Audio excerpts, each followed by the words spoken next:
everybody, Peter Zeihan here, coming to you from the lower saddle of Square Top Peak in the Pike National Forest in Colorado. Today we're going to talk about North Korea. There has been an interesting incident in that an army guy by the name of Travis King has defected in North Korea. As a rule, people who defect to North Korea get tortured horribly, so why he did it, no one really knows. I don't have any theories on that. What I can do is kind of give you an overall update on where things are with North Korea. Anyone who tells you that they're 100% sure what's going on in the country is lying to you, because everybody's spies have been killed, including the Chinese. And probably the single biggest misconception in the United States is that this is a client state of China, and it is not. It's probably safe to say that the North Koreans actually hate the Chinese more than anyone else.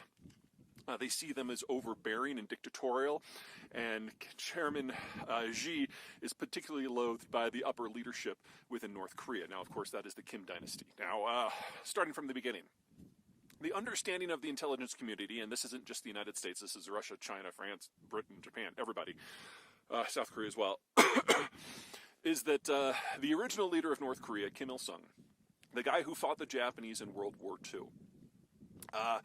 is that he was killed by his own people back in 1993, because a few days after he was killed, he was supposed to show up in Seoul to talk about the practical details of reunification.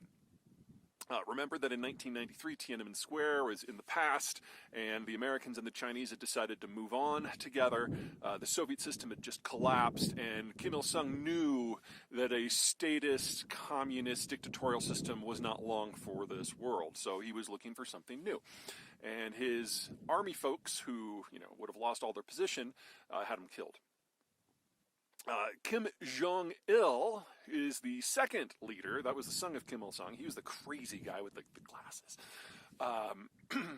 He was raised in North Korea. He was raised drinking the Kool-Aid. The dude was batshit crazy. And when he took over, the first generation army leaders that had killed his father were like, whoa, this is not what we meant. And his whole generation was like that. They were all raised on the ideology and not educated in any meaningful way. And so Kim Il-sung, when he took over the agricultural system, he killed 2 million people with the famine in a country that only had like 20-25 million people. Kind of a big deal. So the first generation takes the third generation, Kim Jong-un, that's the chubby guy who rules the place now, and sends them abroad to learn how the world really works. And Kim Jong-un specifically was sent to Switzerland. Now, the plan was that the first generation would rule until they died, and then the third generation would come back and take the country into a new age. That way, the first generation would get the gravitas and history, and yet they would maintain their wealth and their position for a lot longer. The problem is that Kim Jong-il, generation number 2, died early, and so Kim Jong-un, in his mid-20s, was brought back to take over. And for a good decade, Kim Jong-un probably had the worst job in the world, because the first generation wanted him to remake the country, but not touch their positions, and they killed his grandfather, so they'd certainly have no problem offing his fat ass. Then you had the second generation, Kim Il-sung's brothers and sisters and cousins, who were nuts and idiotic, but violent, and were totally willing to kill you today. So he was threading the needle between these two powerful groups who were not afraid of violence at all. And so what he did was placate the first generation with really, really bellicose rhetoric that was just sounded crazy, but didn't back it up with actually any changes in policy. And for the second generation, every time he had the opportunity, he assassinated one of them. So one of them got killed with chemical weapons when he was traveling abroad. One was accidentally hit with an anti-aircraft gun during a parade, that sort of thing. Well, 10 years later, most of the first generation is retiring and dying off, so problem taken care of, and most of the second generation is now dead. But during this process, we had a change in administration in the United States with Donald Trump coming in. And that first step of Kim Jong-un's strategy, the bellicose rhetoric, Trump, of course, thought it was all about him. So when Kim Jong-un was like, oh, I've got a button and a nuclear weapon, and Trump is like, sees this on Twitter and he goes back, he's like, oh, I've got a bigger button. And Kim Jong-un, a little panicky because he was like, whoa, this was totally not about the United States. This is a domestic issue.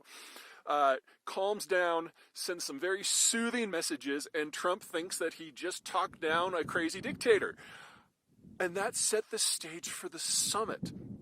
Now, the Chinese were furious because while the United States, or let me rephrase that, a lot of Americans think of North Korea as just a puppet of China. China absolutely thinks of North Korea as its puppet. The North Koreans strongly disagree.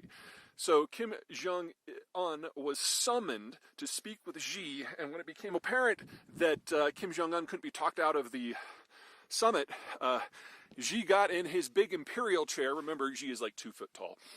So he looks taller and he could lecture down at the Wayward province. They put Kim Jong-un in one of those little tiny baby chairs that you have at like kindergartens. And they played that for state propaganda, and the Chinese ate it up. And Kim Jong-un was furious, so when he got back into his train, he was going home, he was like, we're never talking to these bastards again. Call Trump, tell him the summit's on. And then it happened. And there was a breakthrough in relations, and this was, relatively early in the Trump administration, and I got really excited because, maybe there is something to this Trumpism. Maybe he can break out of some of the ossification in American foreign policy, and it was very, very promising. I even have the coin from the summit, and that was it, because it was still Trump, and he never thought about North Korea ever again, and so an opportunity had passed. In the years since, Kim Jong-un is now finding his way for the first time. He has no meaningful advisors except for people of his own generation, which have just as little experience as he does. The North Koreans don't get along with the Chinese or the Russians or the Japanese, and so they're always looking for little bits of leverage here and there, but they are very, very, very open to a broad deal with the United States and South Korea. And that's where we are right now, and Travis King just kind of rolled right into that. So it may be interesting. The North Koreans may find Travis King's presence an interesting little bit of leverage to open negotiations. I wouldn't count on it, but I wouldn't rule it out. This is still the Hermit Kingdom. We have a new generation. The oldest members of the third generation are in their early 30s now, and they're only now starting to figure out what it means to run a country. So a lot of the rules and stipulations that hold for normal countries just don't apply here because there's no institutional knowledge. The second generation was skipped completely, and the first generation realized that they were living in the past, and so have handed the reins over to the third generation. We just don't know what that means yet. All right, that's it from me. Take care.